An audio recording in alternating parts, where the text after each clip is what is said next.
Good morning. तो आगे बढ़ते हैं। हम जो टॉपिक देख रहे थे वो था हमारा सेंट्रल फोर्स।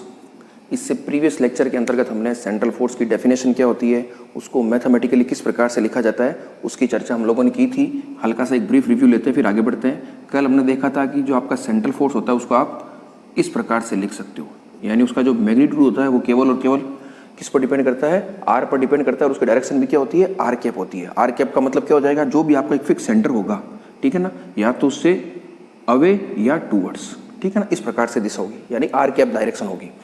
फिर इसके अलावा हमने इसकी कुछ जनरल प्रॉपर्टीज देखी थी। उस प्रॉपर्टीज में हमने सबसे पहली प्रॉपर्टी कंसीडर की थी, वो थी हमारी कि ये कंजर्वेटिव नेचर का होता है, ठीक है ना। This force field is conservative nature, ठीक है, हैज कंजर्वेटिव नेचर, अर्थात संरक्षित प्रकृति का होता है। और इसके लिए हमने कुछ कंडीशंस फाइंड की थी, वो आपको एज इट इज याद रखनी है। जब आप ऑब्जेक्टिव एग्जाम में अपने नोट्स बनाओ तो इसी प्रकार से आपको बनाना है।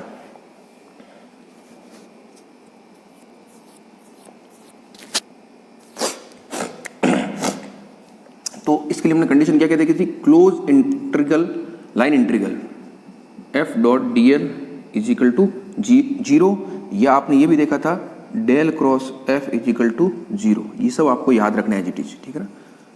ये किस तरह से काम आएंगे, हम काफ़ी कुछ न्यूमेरिकल्स करेंगे, ठीक है ना। जब हमारा थोड़ा थ्योरेटिकल एस्पेक्ट्स कवर हो जाएगा तो हम कुछ न्यूमेरिकल प्रैक्टिस भी करेंगे। कल एक चीज़ जब मैंने इसके बारे में बताई थी, वहाँ पर थोड़ी सी एक मिसकंसेप्शन तो नहीं, लेकिन थोड़ा सा बताना मैं भूल गया था, उसको मैं आज वापस बता देता हूँ। जैसे कल हमने इस तरह का एक डायग्राम बनाया था, ये बिंदु ए लिया था और ये बी लिया था, ठीक है ना। ये कोई कर्व सी है और उसके लिए हमने C F dot D L लिखा था। तो जब आप क्लोज इंटीग्रल करोगे तो क्लोज इंटीग्रल मतलब ए टू बी नहीं है। क्लोज का मतलब क्या हो गया कि जो पथ का अनुसरण करे वो क्लोज इंटरवल का मतलब होता है आपका इनिशियल और फाइनल बिंदु क्या होगा, एक होगा। जैसे आप ए से चले, किधर भी चलते चलते चलते चलते वापस ए पर आओगे, तब वो आपका क्या कहलाता है, क्लोज इंटीग्रल कहलाता है, ठीक है ना। बंद पथ कहलाता है। बंद पथ का अपने आप से ही मतलब क्या होता है, उसका इनिशियल और फाइनल बिंदु क्या होता है, समान होता है। इसीलिए क्या होता है, इसका मान आ गया आपके जीरो आ गया था, ठीक है ना। Close integral F dot D L आपके क्या हो गया, जीरो हो गया था। और उससे हमने निष्कर्ष निकाला था del cross F equal to zero, ठीक है। तो पाथ इंडिपेंडेंट होता है, कंजर्वेटिव इन नेचर होता है। और हमने क्या क्या निष्कर्ष निकाले थे, और हमने इसके लिए देखा था, इसके लिए टू जो होता है वो आपका क्या होता है, जीरो होता है, और जे जो होता है वो क्या होता है, कांस्टेंट होता है। ये सब निष्कर्ष आपको अलग से नोट करना है। और दूसरा हमने एक निष्कर्ष निकाला था R dot J is equal to zero. तो यहाँ से क्या निष्कर्ष निकला था कि अगर कोई कण केंद्रीय बल के अंतर्गत गतिशील है तो उसकी गति सदैव एक तल में होती है। If A particle which is moving under the central force, it's motion is always a planar motion, अर्थात एक तल में उसकी गति होती है। तो ये खूब सारे निष्कर्ष थे जिसको हमने देख लिया था। अब हम आगे बढ़ते हैं। आज वेरी इंपॉर्टेंट टॉपिक है डेरिवेशन, तो उसमें हम करेंगे, ठीक है ना। वैसे मैंने कहा था यहाँ पर नेचर कुछ अलग होगी, लेकिन मैंने ये फील किया कि कुछ चीज़ें ऐसी है शुरुआती लेक्चर में मैं डेरिवेशन को भी करना पड़ेगा, ताकि क्या हो जाए, थोड़ी मैथमेटिक्स की प्रैक्टिस हो जाए। और उसके बाद में जब एक बार आपका अभ्यास हो जाएगा तो वो चीज़ें आपके बड़ी आसान हो जाएगी। तो आज जो हम टॉपिक देखेंगे वो है हमारा कि हमें ये तो पता चल गया सेंट्रल फोर्स क्या होता है। अब हम किसी कण की गति के समीकरण को फाइंड करने का प्रयास करेंगे, या आप ऐसा कह सकते हो कि यदि कोई कण केंद्रीय बल क्षेत्र के अंतर्गत गतिशील है, ठीक है ना, if A particle which is moving under the central force, तब उसकी गति किस प्रकार की होगी उसकी हम चर्चा करते हैं। तो आज हम क्या देखेंगे, आज हम देखेंगे motion of A particle moving under central force. Central force को या सेंट्रल फोर्स फील्ड को, एक ही बात है, कोई अंतर नहीं, ठीक है ना, एक ही बात है, फोर्स फील्ड को या फोर्स को, ठीक है ना। तो ये चीज आज हम चर्चा करेंगे, ठीक है ना। Equation of motion of A particle moving under central force. तो आपको पता है कोई भी कण है अगर गतिशील है तो उसकी गति के समीकरण को आप किस प्रकार से लिखते हो, वेरी सिंपल है, m into A is equal to F. ये बिल्कुल बेसिक डेफिनेशन होती है, ठीक है ना, m इंटू एफ, या आप इसको ऐसे भी लिखते हो d2r, एक ही बात है, ठीक है ना, dt2 is equal to F. इस प्रकार से हम लिखते हैं, ठीक है। अब हम जो बात कर रहे हैं वो कर रहे हैं पोलर कोऑर्डिनेट्स में।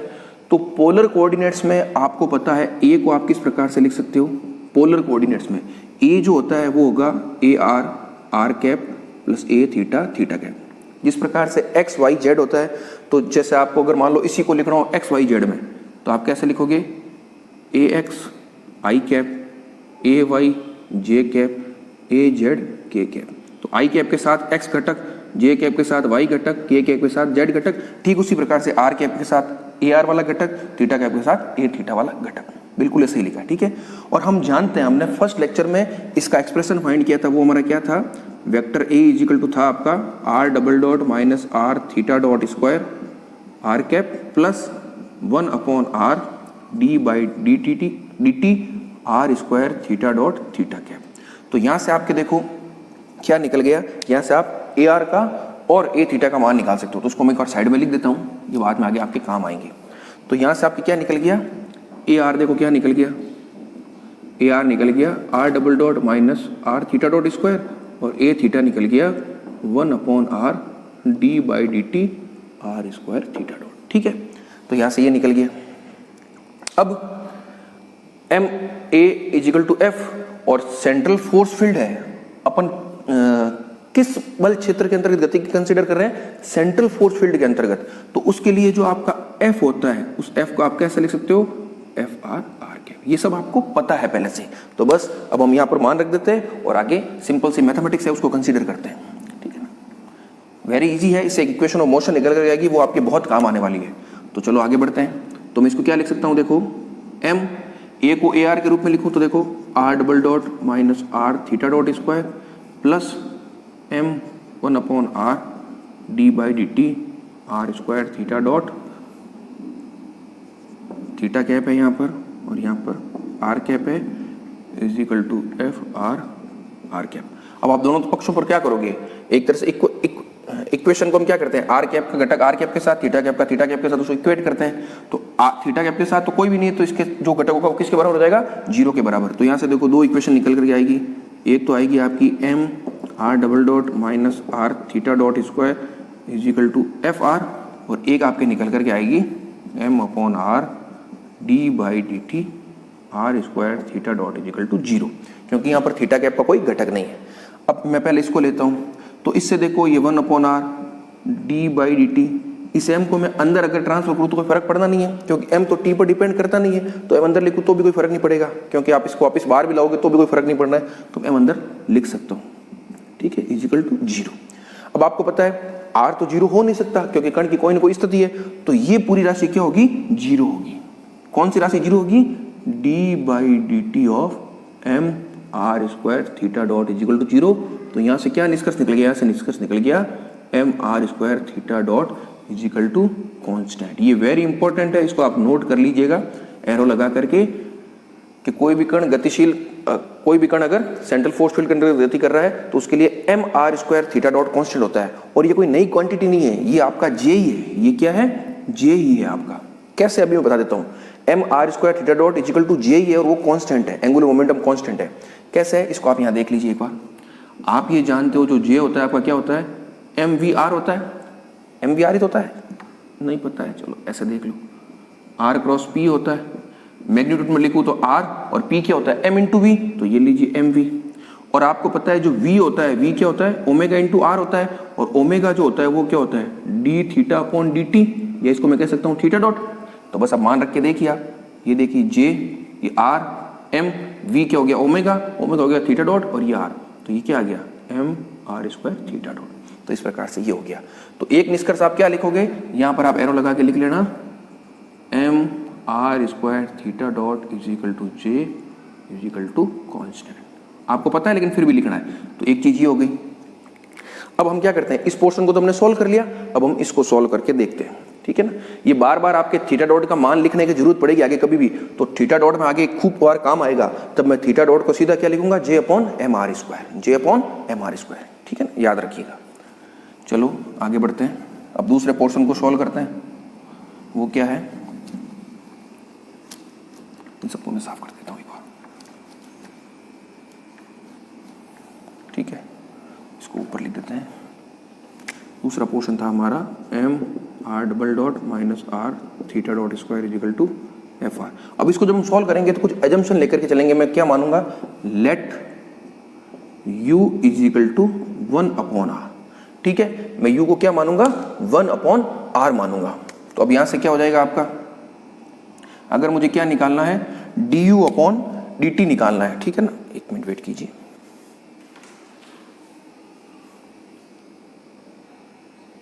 तो देखिए u को मैंने क्या लिखा है 1/r माना है, ठीक है ना, या भी इसको आप ऐसा भी लिख सकते हो r इजिकल टू 1/u, दोनों एक ही बात है, ठीक है ना। आगे u r बड़ा आपके डेरिवेशन न्यूमेरिकल्स में भी बहुत काम आने वाला है, ठीक है।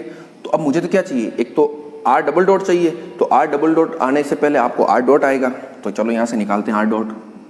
तो r डॉट क्या हो जाएगा, r डॉट का मतलब क्या होता है dr/dt, तो चलो तो इसका तो हो गया, मैंने dr/dt कर दिया, तो इसका क्या होगा, पहले तो इसका होगा -1/u², क्योंकि 1/u का होता है -1/u², और u का खुद का क्या होगा du/dt, ठीक है।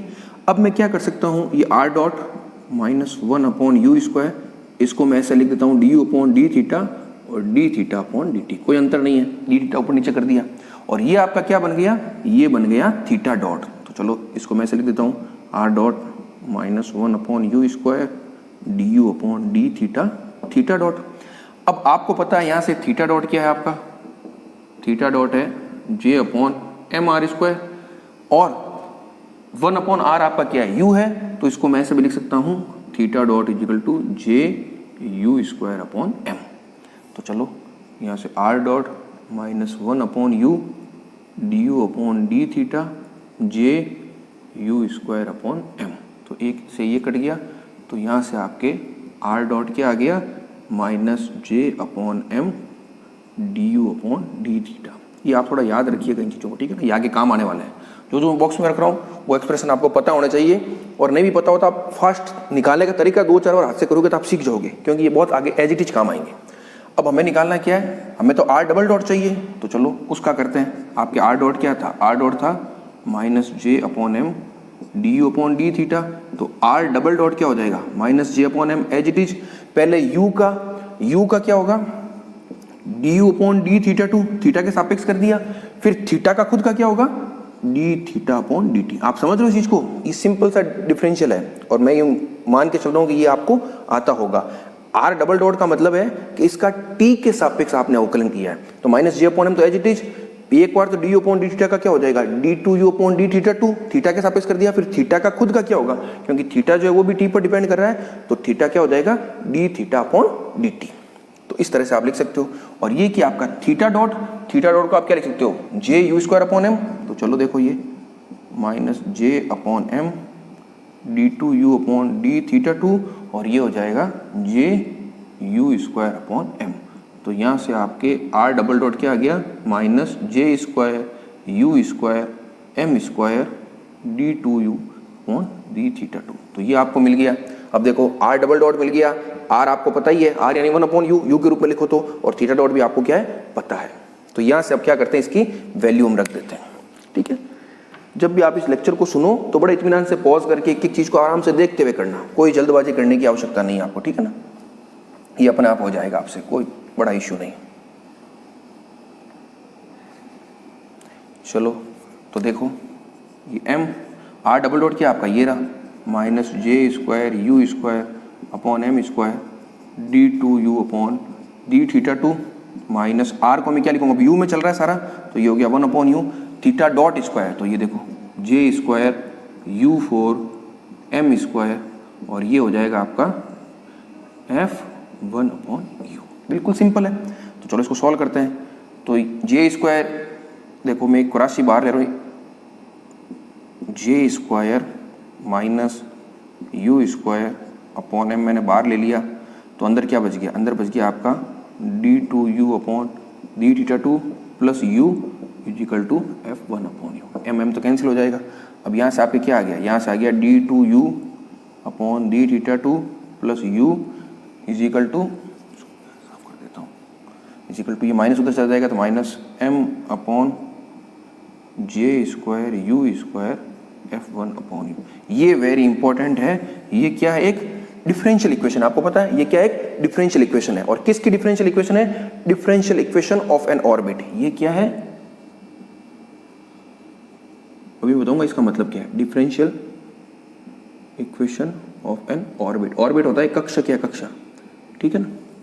अब आप देखिए इस इक्वेशन को जब आप सॉल्व करोगे तो आपको मिलेगा क्या, जब हम इसको सॉल्व करेंगे, क्योंकि आपको पता क्या होगा, हम क्या कह रहे हैं, motion of A particle moving under central force field, यानी बल क्षेत्र के अंतर्गत गतिशील कण की गति की हम व्याख्या कर रहे हैं। तो बल क्षेत्र तो आपको दिया होगा, तभी तो आप उसके अंतर्गत गति की व्याख्या करोगे। तो बल क्षेत्र का मतलब क्या हो गया, एफ आर या F1/u, दोनों एक ही बात है, वो आपको दिया हुआ है। जब आप इसको सॉल्व करोगे तो आपको मिलेगा क्या, इसको जब सॉल्व करोगे तो आपको मिलेगा u। u का मतलब क्या हो गया, u का मतलब हो गया आपको एक तरह से 1/r, यानी बेसिकली जब u का मान निकलेगा तो आपके r का मान निकल जाएगा। और r का मतलब क्या है, उस कण की स्थिति का आपको पता चल रहा है, स्थिति का पता चल जाएगा। तो जब आपको r पता चल जाता है तो r का मान अगर पता चल जाए तब आप क्या कर सकते हो, उस कण की शेप कैसी होगी, यानी वो कण जिस तरह से गति कर रहा है तो किस प्रकार से गति कर रहा है। हो सकता है कण सर्कल में गति कर रहा हो सकता है कण दीर्घवृत्त में गति कर रहा हो सकता है कण इस प्रकार से गति कर रहा हो, कैसे ही कर रहा हो, आपको आर पता चलना जरूरी है। अगर आपको एक दफा आर पता चल जाएगा तो आप उस ऑर्बिट का शेप या ऑर्बिट किस प्रकार का होगा, किस कक्षा में या किस प्रकार से वो कण गति कर रहा है, उसकी आप व्याख्या कर सकते हो। तो ये क्या कहलाती है, आपकी differential equation of N orbit. तो ये आपको एनी टाइम याद रखनी है। अब न्यूमेरिकल आपसे किस प्रकार से पूछे जाएंगे, कभी कभी आपको क्या किया जाएगा, सेंट्रल फोर्स फील्ड दे दिया जाएगा और आपसे पूछा जाएगा u का या r का मान फाइंड कीजिए, ठीक है ना। और कभी कभी आपको क्या देंगे, r का मान दे दिया जाएगा, ठीक है। और फिर आपसे पूछा जाएगा कि सेंट्रल फोर्स फील्ड है वो किस प्रकार का है। तो r का मान दे दिया, इसको आप सोल्व करोगे तो यहाँ से F1/u का मान निकल जाएगा या Fr का मान निकल जाएगा। और अगर आपको ये दे दिया तो आप इसको सोल्व करके निकाल सकते हो, दोनों वाइस वर्सा आप कर सकते हो, ठीक है ना। तो जब हम इससे रिलेटेड न्यूमेरिकल करेंगे, कम से कम 3-4 न्यूमेरिकल हम करेंगे इससे रिलेटेड, ठीक है ना, करेंगे थोड़ी देर बाद। पहले एक बार थ्योरेटिकल एस्पेक्ट हो जाए तब आपको और अच्छे से क्लियर हो जाएगा इसका मतलब क्या है, ठीक है ना। तो ये डिफरेंशियल इक्वेशन है ऑफ एन ऑर्बिट, तो ये आपको याद रहनी चाहिए। और पूरे डेरिवेशन को आप सुनो और जब वापस आप कॉपी में नोट करो तो ये छोटी छोटी चीजें एरो लगा लगा करके फर्स्ट टाइम में आप पूरा नोट करो, 2 रजिस्टर पास में रखो या 2 चीजें पास में रखो। एक बार तो डिटेल में आप करना जरूरी इसलिए ताकि आपकी प्रैक्टिस हो जाए। और लेकिन जब आप एग्जाम के लिए, चूंकि IIT JEM के लिए प्लेटफॉर्म है, तो जब आप एग्जाम के लिए इसको वापस शॉर्ट में नोट करो तो ये छोटी छोटी चीजें एरो लगा लगा करके आप नोट कर लीजिए। और इसके साथ साथ ये भी नोट कर लीजिए इसका मतलब क्या है, इससे आप क्या क्या निकाल सकते हो वो भी आप साइड में अपनी भाषा में, यहाँ कोई कॉपी चेक होने वाली नहीं है, आप अपनी भाषा में जिससे आप आसानी से समझ सको उसी अनुरूप आप चीजों को नोट कर लीजिए, ठीक है ना। क्योंकि वो एक ऐसा रजिस्टर या कॉपी होगी जो आपके एग्जाम के टाइम में आपके बहुत काम आने वाली है। और कोशिश ये होनी चाहिए कि जब हम इस प्लेटफॉर्म पर काम करेंगे तो हो सकता है 3, 4, 5 रजिस्टर भी फिल हो जाए, लेकिन जब आप अपनी भाषा में उनको नोट करें तो अधिकतम एक रजिस्टर के अंतर्गत वो सारा सिमट जाना चाहिए, ताकि एग्जामिनेशन जब आपका हो या जब आप वो टाइम पीरियड हो तो उस समय क्या कर सको, आप उसको आसानी से रिवाइज कर सको। तो ये पूरा हो गया। अब इसमें छोटी चीज और है, उसको भी हम देखते हैं। कभी कभी क्या होता है, कण जो है, ठीक है ना, जैसे मैंने r डॉट उधर एक्स्ट्रा क्यों लिखा है उसका यूज मैं बता रहा हूं। कोई कण गतिशील है तो उसका वेग क्या होता है, वेग को आप कैसे लिखते हो, हम किसके अंतर्गत बात कर रहे हैं, पोलर कोऑर्डिनेट्स के अंतर्गत बात कर रहे हैं। तो पोलर कोऑर्डिनेट्स में वेग को आप कैसे लिखते हो, r dot r cap plus r theta dot theta cap, ये आपको पता है। तो देखो थीटा डॉट तो हमें यहां से मिल जाएगा, r डॉट हमने निकाल रखा है, ये इसलिए मैंने निकाल के रखा था क्योंकि आगे आपको कण के वेग का भी पता करना पड़ेगा। तो हम सीधा एक्सप्रेशन फाइंड कर लेते हैं, v क्या हो जाएगा, r डॉट आपका क्या है, minus j/m d/d theta r cap plus r theta dot को मैं क्या लिख दूंगा, और u में चल रहा है पूरा, तो ये हो गया 1/u और थीटा डॉट हो जाएगा आपका j/u² m थीटा कैप, ठीक है। तो ये u कट गया। अब मुझे तो इसका क्या चाहिए, मैग्नीट्यूड चाहिए। मैग्नीट्यूड कैसे होगा, this square plus this square of under root. तो ये देखिए आप, इसका स्क्वायर हो गया j² m² du/d थीटा का whole square plus j² m² u², ठीक है। और अगर आपको v² निकालना हो सपोज करो, तो इसका स्क्वायर निकालोगे तो ये अंडर रूट ये हट जाएगा, तो v² का मान क्या आएगा, j² m² और du/d थीटा का होल स्क्वायर प्लस u²। ये किसका मान आ गया, v² का। v का मान ये रहा और v² का मान ये रहा। v² का मैंने क्यों निकाला कि अगर मान लो आपको कण की गतिज ऊर्जा निकालनी हो, काइनेटिक एनर्जी, तो वो क्या होती है आपकी हाफ mv² होती है। तो ये क्या हो जाएगी, हाफ m और v² क्या आपका j² m², D U upon D theta का whole square plus U square, ये क्या सेम चला गया, तो काइनेटिक एनर्जी आपकी क्या आ गई, J square upon 2m D U upon D theta का whole square plus U square. तो ये भी आपको याद रखनी है, क्योंकि जब आगे हम कण की गति पढ़ेंगे तो वहाँ पर आपको कण की कुल ऊर्जा का मान चाहिएगा। तो जब कुल ऊर्जा का मान चाहिएगा तो कुल ऊर्जा होती क्या है, गतिज ऊर्जा प्लस स्थितिज ऊर्जा। ठीक है, स्थितिज ऊर्जा तो हम कहाँ से निकालेंगे, मैंने कल आपको बताया था कि एफ आर क्या होता है, minus del V upon del R होता है। तो एफ आर आपको दिया हुआ होगा तो वहाँ से आप वी सॉल्व कर लोगे, ठीक है ना, इंटीग्रेट करके, और गतिज ऊर्जा आप इस तरह से निकाल लोगे। तो ये आपके लिए बहुत इंपॉर्टेंट है।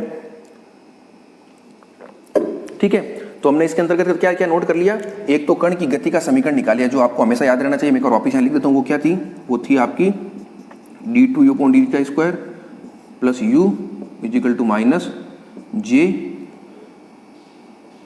M upon J square U square F one upon U. ये आपको याद रहनी चाहिए, और जो भी चीज़ें अंतर्गत है वो सब आप चीज़ें नोट कर लीजिए। तो ये 2-3 बार आप जब करोगे तो आपको बिल्कुल अच्छे से आसानी से समझ में आ जाएगा।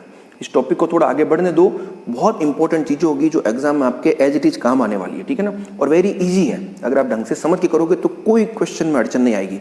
और मैंने पहले भी कहा है कि इस प्लेटफॉर्म पर हम खूब सारे न्यूमेरिकल की प्रैक्टिस बिल्कुल इसी तरह से बोर्ड पर करेंगे, चाहे लेक्चर बड़े हो जाए चाहे टाइम लग जाओ, लेकिन इस बोर्ड पर करेंगे ताकि जो कॉन्सेप्ट आपने सीखे हैं वो आप बहुत आसानी से समझ सको। तो इस लेक्चर को लंबा नहीं करते हैं, यही समाप्त करते हैं। बाकी जो अगला टॉपिक होगा वो नेक्स्ट लेक्चर में करेंगे। Thank you.